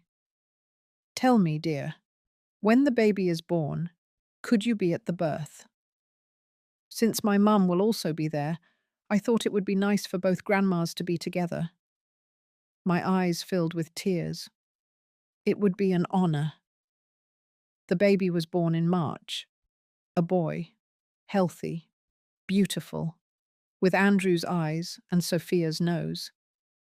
When I held him in my arms for the first time, I felt the world stop. He was so small, so fragile, so perfect. "What will his name be?" I asked. Andrew and Sophia looked at each other. "His name will be Michael," Andrew said. "Michael Johnson." "Why Michael?" "Because of Father Michael, the one who married us. He told us something that day that we never forgot." "What did he tell you?" Sophia replied. "He told us, truth is the foundation of all true love. Without truth there is no trust, and without trust there is no love." Andrew continued, "And we thought that was a good name for our son, because we want him to grow up knowing that the truth is always the most important thing." I hugged my grandson. "Welcome to the world, Michael. You are going to grow up in a family that loves you, that protects you, and that will always tell you the truth." Mrs. Lois was there too. She approached. She smiled at me. "Thank you, Mary." "For what?" "For saving me. For taking my family out of that lie. I didn't have the courage, but you did." I took her hand. "We all have our moment. Yours came when you decided to divorce. Mine came when I decided to speak up." We hugged. Two women, two survivors, two grandmothers. That night when I returned home, I sat in the living room. I looked at a photo Andrew had given me. It was of the four of us, of him, Sophia, baby Michael, and me, all smiling. and I thought about all the path we had travelled, from that terrible night at the country club to this moment of peace, and I understood something profound. Justice is not revenge. Justice is restoration. It is giving people what they deserve, not out of malice, but out of balance. Mr. Harrison deserved to pay for his lies. Mrs. Lois deserved to live in truth. Sophia deserved to know her father as he was, and Andrew deserved to be defended. That was justice, and I had been the instrument of that justice. Not because I was special, but because I decided not to stay silent. A few weeks later, I ran into one of the families affected by Mr. Harrison. It was at the grocery store. A woman recognized me. "You're Mary Johnson, right?" "Yes. I want to thank you for speaking up, for defending the truth. Thanks to you, we recovered some of our money. Not all of it, but some. I'm so happy." You know, I also kept silent for years. My husband was cheating on me, and I didn't say anything because I was afraid. Afraid of being alone. Afraid of not being able to support my children. I understand. But when I saw what you did, when I saw that you stood up and told the truth, even if it cost you, it gave me courage, and I confronted my husband, and I divorced him. She looked at me with tears in her eyes. Now I live alone, but I live in peace, and that is priceless. I hugged her. I'm so happy for you. Thank you for teaching me that it's never too late to tell the truth. That conversation stuck with me because I understood that what I had done had not only affected my family, it had inspired other women, other mothers, other survivors to raise their voices. And now, as I tell you this, as I remember every moment of that night that changed everything, I wonder if I would do the same again. And the answer is yes, 1,000 times yes. Because defending those you love is not optional, it is a duty. It is, and the truth, even if it hurts, is always better than a lie. 2 years passed since that night. 2 years since I took that microphone and told the truth. 2 years since Mr. George Harrison's world collapsed. And in those 2 years, I saw how life itself took care of doing justice, because I learned something. Karma is not revenge. It is balance. It is life giving back to each person what they sowed. And Mr. Harrison harvested exactly what he planted. One Saturday afternoon, while watching Michael at the park, I received a call from Sophia. "Mrs. Johnson, can you come over to my house? I need to talk to you." "Did something happen?" "Yes, but I prefer to tell you in person." I arrived at her house an hour later. Andrew was working. Sophia opened the door for me. She looked tired but calm. "What happened, dear?" We sat in the living room. She made lemon tea. "My dad sent me a letter from jail." "What did he tell you?" Sophia took the envelope out of her purse. It was a handwritten letter. The handwriting was shaky, as if he had written it with difficulty. "Can I read it to you?" "Of course." Sophia unfolded the letter, and she read, "Dear Sophia, I don't know if you'll read this. I don't know if you'll forgive me someday, but I need to write to you. I've been in this cell for 2 years. 2 years with a lot of time to think, to remember, to regret. There are no luxuries here, no power, no admiration, only silence. And in that silence, I was finally able to hear my own conscience. I was a bad husband, a bad father, a bad man. I lied to your mother for 30 years. I took her youth, her trust, her peace. I lied to you, my daughters. I made you believe that money was the most important thing, that success was measured in cars and big houses. and I lied to Veronica and my other children. I promised them a future I could never give them. But above all, I lied to myself. I convinced myself that I was a successful man, important, respected, when in reality I was just a coward, an imposter, an empty man who bought things to fill a void that was never filled. Today I woke up in my cell and saw myself in the mirror, and I didn't recognize the man who was there, thin, grey-haired, with deep wrinkles, with tired eyes. And I thought, is this what's left of George Harrison? The answer is yes, this is what's left. A broken man who lost everything. I lost my family, my company, my freedom, my dignity, and the worst, I lost my chance to be a good father. Sophia, I'm not asking you to forgive me. I don't deserve it. I just ask you to learn from my mistakes, not to make the same ones, to raise your son with love, with truth, with humility, and to know that, even though I was a bad father, I always loved you, in my wrong way. But I loved you. I wish you the best, daughter. You, Andrew, and my grandson Michael. Your father, George. Sophia finished reading. She wiped her tears with the back of her hand. I was also crying. What are you going to do? I asked her. I don't know. Part of me wants to forgive him, but another part, still hurts. Forgiveness is not something that happens overnight. It is a path, and you decide when you are ready to walk it. Sophia nodded. What I do know is that I no longer hold a grudge against him, because a grudge only poisons me, not him. I hugged her. You are very strong, Sophia. I learned from the best. A few months later, I ran into Martha Miller, the woman who had lost her savings because of Mr. Harrison.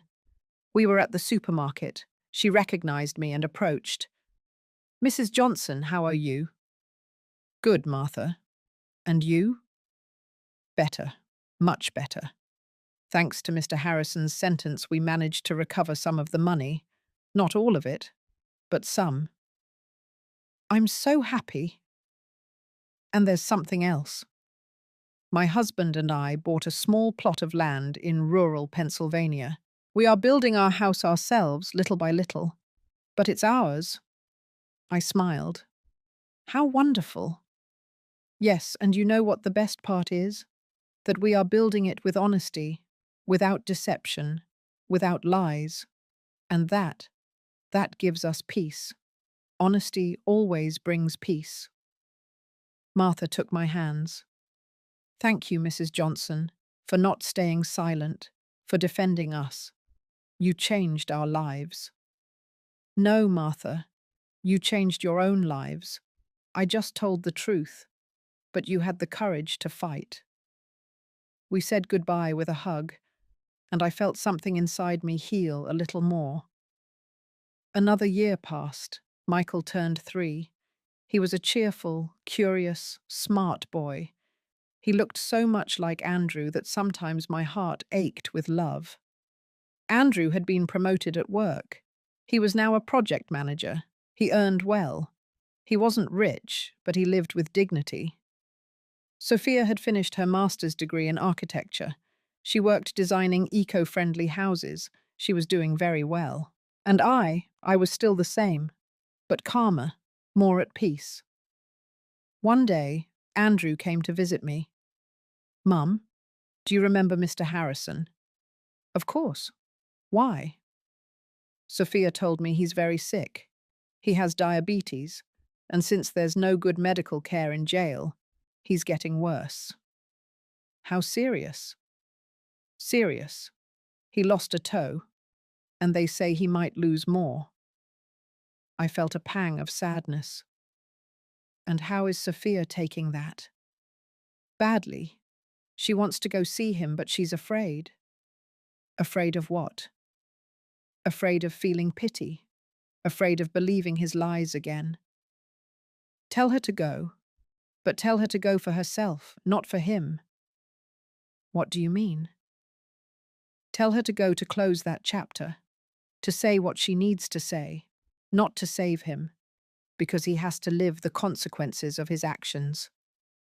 Andrew nodded. You're right, Mum, as always. Sophia went to visit Mr. Harrison 2 weeks later. When she returned, she came to my house. She needed to talk. How was it? I asked her. Difficult. Very difficult. Tell me. We sat in the kitchen. I served her coffee, like always. When I entered the visiting room, I barely recognized him. He was in a wheelchair, thin, pale, with completely white hair. Her voice broke. He looked at me and said, "Thank you for coming, daughter. I didn't think you would." And what did you say to him? I said, I came because I needed to close this. I needed to tell you how I feel. And how do you feel? Sophia took a deep breath.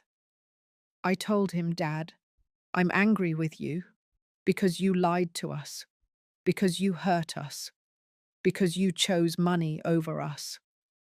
But I'm also sad because you wasted so much time being someone you weren't. And now you're here, alone, sick, with nothing. What did he say? He cried. He asked for forgiveness. He told me he wished he could go back in time, that he would do everything differently. Did you believe him? Sophia shrugged. I don't know. Maybe. Maybe not. But it doesn't matter anymore. Because the past cannot be changed. You can only learn from it. Very true. Before leaving, I told him something else. What? I said, Dad, I hope you find peace. Really, but that peace has to come from you, not from me, not from Mum, not from anyone else. Only from you. I felt a lump in my throat. That was very wise, Sophia. Do you know what the last thing he told me was? What? He said, I once called Andrew an idiot, but the real idiot was always me, because I had everything that mattered and I lost it chasing things that were worth nothing. We remained silent, because those words said everything. Mr. Harrison died 6 months later. It was in the jail infirmary, alone, without family, without friends, just a guard who found him in the morning. Sophia received the news. She cried, not because she missed him, but because she cried for the father she could have had, and who she never had. They held a small funeral, just Sophia, Mrs. Lois, and Sophia's sisters. Andrew didn't go. He asked me if he should go. It's your decision, son. But remember, respect is not for the dead. It is for the living. If you go, go for Sophia, not for him. Andrew decided not to go, and Sophia understood. After the funeral, Sophia called me. Mrs. Johnson, do you know what the saddest thing is? What? That at the funeral it was only us. All those people he called friends. All those business people and politicians. None of them came. They were never friends. They were only contacts. And contacts disappear when there is no longer power. You're right. My dad died alone. Without money. Without family. Without anything. Everything he built, life took away. That's karma, dear. It's not revenge. It's balance. Your father sowed lies, and he harvested loneliness. Sophia sighed. You know, Mrs. Johnson, a few years ago I would have said that my dad was a successful man, that he had everything. But now I understand that he had nothing, because the most important thing in life is not what you have, it's what you leave behind. And my dad didn't leave anything good. But you will leave something good. How do you know? Because you learned from his mistakes. because you are raising Michael with love, with truth, with values. And that is a legacy. One Sunday afternoon, the whole family came to eat at my house. Andrew, Sophia, Michael. Mrs. Lois also came. I made a big pot of chili, everyone's favorite. We ate, we laughed, we told stories, and at one point, Michael, who was now 4 years old, asked me, "Grandma, why did I never meet my other grandpa?" Everyone went silent. I looked at Sophia. She nodded, giving me permission to answer. I knelt in front of Michael. I looked him in the eyes. "Because your other grandpa made bad choices, my love, and bad choices have consequences." "What are consequences?" "They are what happens when you do something wrong. Life teaches you. So you learn." "And did he learn?" "Yes, he learned. But too late." Michael thought for a moment. "Then I'm going to do good things, so I have good consequences." We all smiled. "Exactly, my love. Exactly." I hugged him tight, and I thought, this child is going to change the world, because he grew up in truth. That night, after everyone left, I sat in my rocking chair. I looked at the photos on the wall, photos of Andrew as a child, of his wedding, the second one, the real one, of Michael on his birthdays, and I thought about all the road we had travelled, from that terrible night at the country club to this moment of peace, and I understood something profound. Karmic justice is not magic. It doesn't fall from the sky. It is the sum of our decisions. Mr. Harrison chose to lie. He chose to steal. He chose to betray. And life gave him back loneliness, sickness, death in a cell. I chose to tell the truth. I chose to defend my son. I chose dignity over appearance. And life gave me back peace, family, true love. That is justice. It is not revenge. It is balance. A few months later, Sophia invited me to a conference. A conference? About what? "It's about women entrepreneurs. I want you to come with me." "Why?" "Because you are my inspiration." We went. It was at a downtown hotel. There were about 200 women there. Sophia went up to the stage. She was going to give a talk about her work as an architect. But when she took the microphone, she said something I didn't expect. "Before I talk about architecture, I want to talk to you about my mother-in-law, Mary Johnson." She pointed to me. Everyone turned to look at me. I blushed. 3 years ago, my life fell apart. I discovered that my father had lived a lie his whole life, and I didn't know what to do. But Mary taught me something. She taught me that the truth, even if it hurts, always makes us stronger. That defending what is right is not easy, but it is always worth it. She stood up at my wedding and told the truth when everyone expected silence. And although at the time I didn't understand it, now I know that she saved me. She saved me from living a lie. She saved me from repeating my father's mistakes. And she taught me that a brave woman is not the one who has power. It is the one who tells the truth, even if it costs her everything. The women applauded. Sophia came down from the stage. She hugged me. "Thank you, Mrs. Johnson, for being my example." I cried because I understood that what I had done had not only changed my life, it had changed the lives of many women. And now, 3 years after that night, I can say with certainty that life does do justice. Not always quickly, not always as we expect, but always. Mr. Harrison had power, he had money, he had admiration, but he died alone, without love, without peace, without a legacy. I never had power. I never had money. I never had admiration. But I have something much more valuable. I have my son. I have my daughter-in-law. I have my grandson. I have inner peace. And I have the certainty that I did the right thing. That is true justice. 5 years have passed since that night. 5 years since I took that microphone and changed the course of our lives. Today I am 60 years old. Andrew is 33. Michael is 5. And Sophia is pregnant again. This time it will be a girl. They are going to name her Mary. When they told me, I cried for hours. "Why Mary?" I asked them.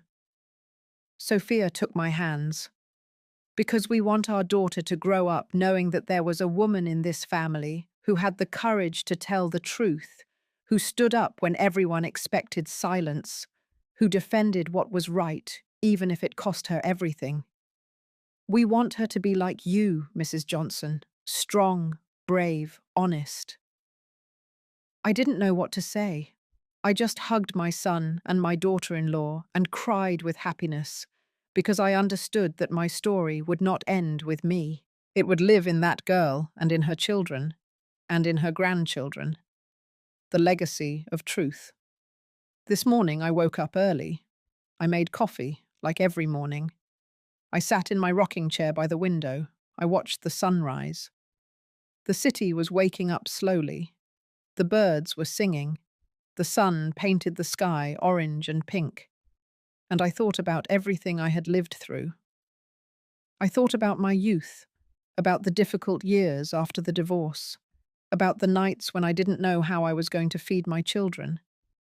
I thought about Andrew as a child, about how he asked me why his dad didn't live with us, and how I explained to him, with simple words, that sometimes love is not enough to keep a family together. I thought about all those years working, cleaning houses, selling pies, doing whatever was necessary so that my children had what they needed. And I thought about that night, at the country club, Mr. Harrison in front of the microphone. That boy is an idiot, but my daughter insisted on marrying him. Those words that changed everything, because they forced me to make a decision, to be silent and protect the peace, or to speak up and defend dignity. And I chose dignity, always dignity. I got up from the rocking chair. I went to my room. I opened the drawer of my dresser. Inside there was a diary, the same one where I had written that night, 5 years ago. I opened it. I read what I had written. Today I learned that life doesn't always give us what we deserve. But if we are brave, if we defend the truth, if we protect those we love, life gives us something better. It gives us inner peace. I smiled, because those words were still true. I continued flipping through the diary.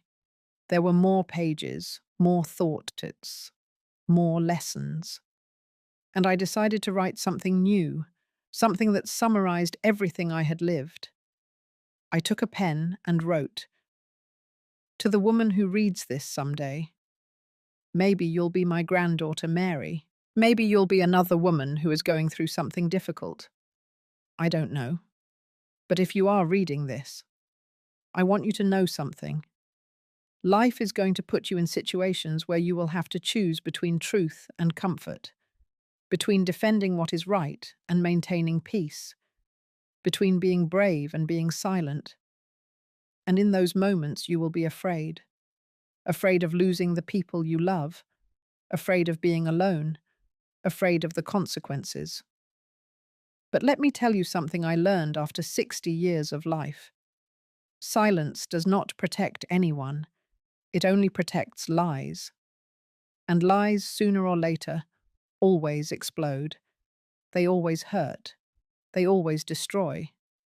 So if you have to choose, choose the truth. Even if it hurts, even if it costs you, even if they push you away. Because truth is the only foundation on which something real can be built. A true love, a true family, a true life. I made that decision 5 years ago, and I lost many things in the process. I lost the illusion of a perfect wedding. I lost my son's trust. For a while. I lost the approval of many people, but I gained something more valuable. I gained my dignity. I gained my inner peace. And I gained the respect of the people who truly matter. Today, my son loves me. My daughter-in-law respects me. My grandson admires me. And that is worth more than any external approval.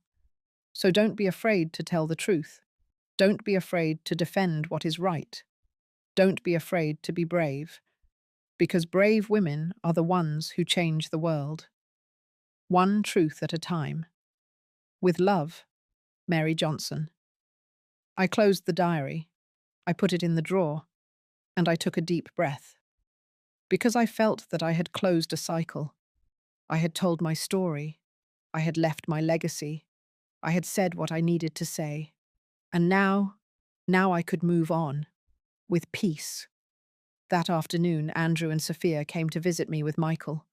The boy ran towards me as soon as he entered. "Grandma, Grandma!" I picked him up. I hugged him. He smelled like baby soap and cookies.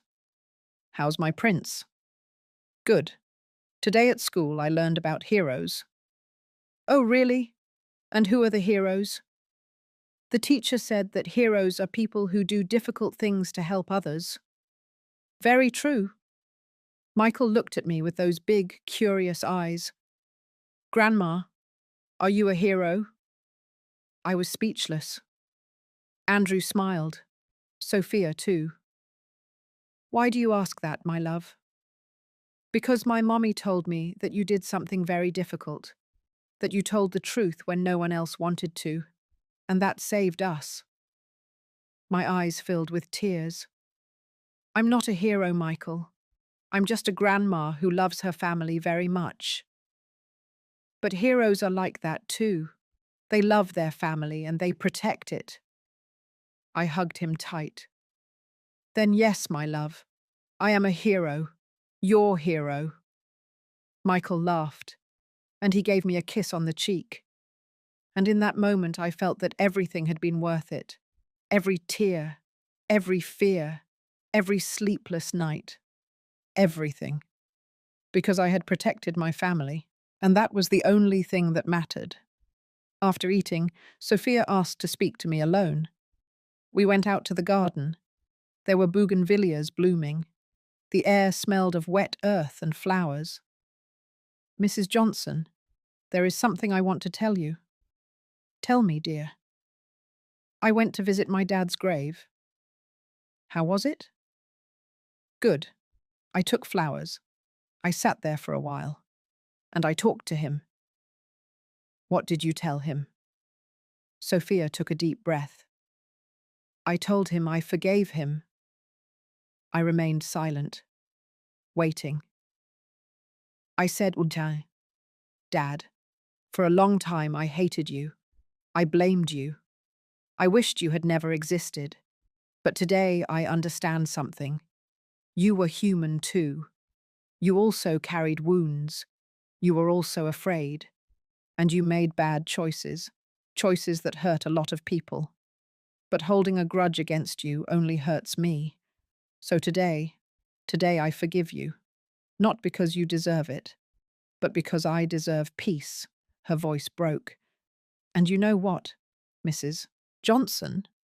When I said those words, I felt as if something heavy was lifted from my chest, as if I could finally breathe. I hugged her. Forgiveness is not for the other person. It is for us, to set ourselves free. I know. And thanks to you, I learned that.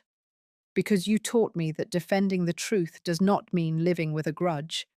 It means living with dignity. Exactly, dear. Exactly. We stayed there, hugging, under the bougainvilleas. Two women, two generations, two intertwined stories. And I understood that my legacy was not just the truth. It was also forgiveness. Justice without revenge. Balance without hatred.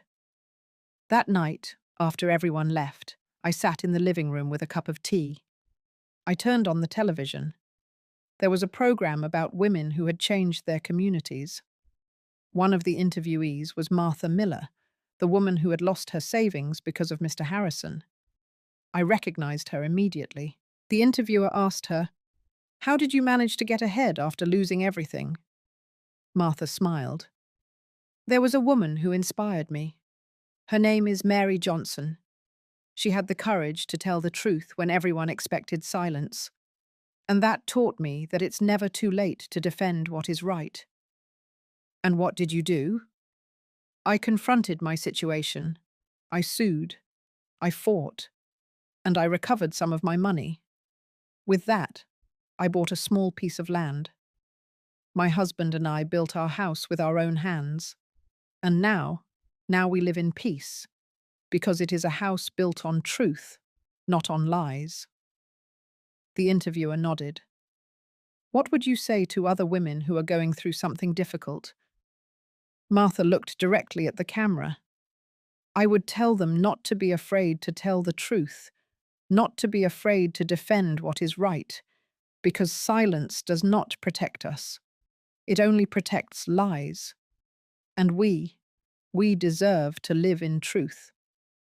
I turned off the television, and I cried. But this time they were not tears of sadness. They were tears of joy. Because I understood that what I had done had inspired other women, other mothers, other grandmothers, other daughters, to raise their voices, to defend the truth, to live with dignity. And that was a legacy. Today, as I write this, I am 60 years old, but I feel younger than ever, because I finally understand the meaning of my life. I did not come to this world to be rich. I did not come to be famous. I did not come to be perfect. I came to be brave, to tell the truth when everyone was silent, to defend those I loved when no one else would, to teach my family that dignity is worth more than any approval. And I think I succeeded, because when I look at my son, I see an honest man, hard-working, a man of integrity. When I look at my daughter-in-law, I see a strong woman, wise, compassionate. And when I look at my grandson, I see hope, I see future, I see light. That is what I leave behind. Not money, not property, not fame. I leave values, I leave truth, I leave love. And that is more valuable than any fortune. Last week, Michael asked me something. "Grandma, when you're really, really old, are you going to die?" "Yes, my love, someday." "And then I won't see you anymore?" "Not with your eyes, but with your heart." "How?" I knelt in front of him. I looked him in the eyes. "Every time you tell the truth, I will be there." "Really?" "Yes. Every time you defend someone you love, I will be there. Every time you are brave, I will be there." "And how will I know you are there?" "Because you will feel a warmth in your chest, a peace, and you will know that I am with you." Michael smiled. "Then you'll never leave." "Never, my love, never." I hugged him, and I knew it was true, because legacies don't die, they just transform. Tonight, as I look at the stars from my window, I think about everything I have lived, and I wonder, what would I tell the women who read my story? I would tell them this: don't be afraid to be brave. Don't be afraid to tell the truth. Don't be afraid to defend what is right, even if everyone tells you you're crazy. Because the world needs more brave women. Women who stand up when everyone expects silence. Women who say, "Enough," when everyone says, "Endure it." Women who choose dignity over comfort. Because those women change the world. One truth at a time, one family at a time, one generation at a time. And if my story helps a single woman open her eyes, if it helps a single mother defend her son, if it helps a single daughter leave a lie, then everything will have been worth it. Every tear, every fear, every difficult night, everything. Because in the end, what matters is not how long we live, it is how we live. And I chose to live in truth. I chose to live with dignity. I chose to live with love. And that is my story. The story of an ordinary woman who did something extraordinary. Not because she was special, but because she decided not to stay silent. Tomorrow, I'm going to see Andrew and Sophia. We're going to go to the park with Michael. We're going to eat ice cream. We're going to laugh.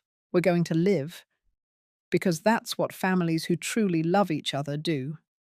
They live, they love, they forgive, they grow. And I will continue to be the grandma who tells stories, the grandma who bakes cookies, the grandma who hugs tight, but also the grandma who teaches that the truth is always better than a lie, that dignity is always better than appearance, that true love is always better than false love. That is my legacy, and I am at peace with it. So if you are reading this, if you are listening to my story, I want you to know something. You too can be brave. You too can tell the truth. You too can defend what is right. No matter your age, no matter your situation, no matter your fear, because bravery is not the absence of fear. It is acting despite the fear. And if a 55-year-old woman could stand up at a wedding and destroy an empire of lies, you too can stand up in your life and say, "Enough. This ends here." Because you deserve to live in truth. You deserve to live in peace. You deserve to live with dignity. We all deserve it. Thank you for listening to me until the end. Thank you for walking with me through this story. Thank you for allowing me into your heart. If this story touched your soul, if it made you think, if it gave you courage, then share it. Share it with your mother, with your daughter, with your sister, with your friend. Because stories have power, the power to transform, the power to heal, the power to inspire. And this story is for all the women who were ever afraid to speak, for all those who stayed silent when they wanted to scream, for all those who endured when they wanted to leave. This story is for you. And I tell you, you are no longer alone, because now you know that there was a woman who was also afraid, but who spoke anyway, and who changed everything. Subscribe and hit the bell to hear more stories of women who transformed their pain into wisdom. Every day, one woman, one life lesson. Share this story with someone you love. Sometimes a story like this can change an entire day. May God bless you. And until next time, with all my heart, Mary Johnson.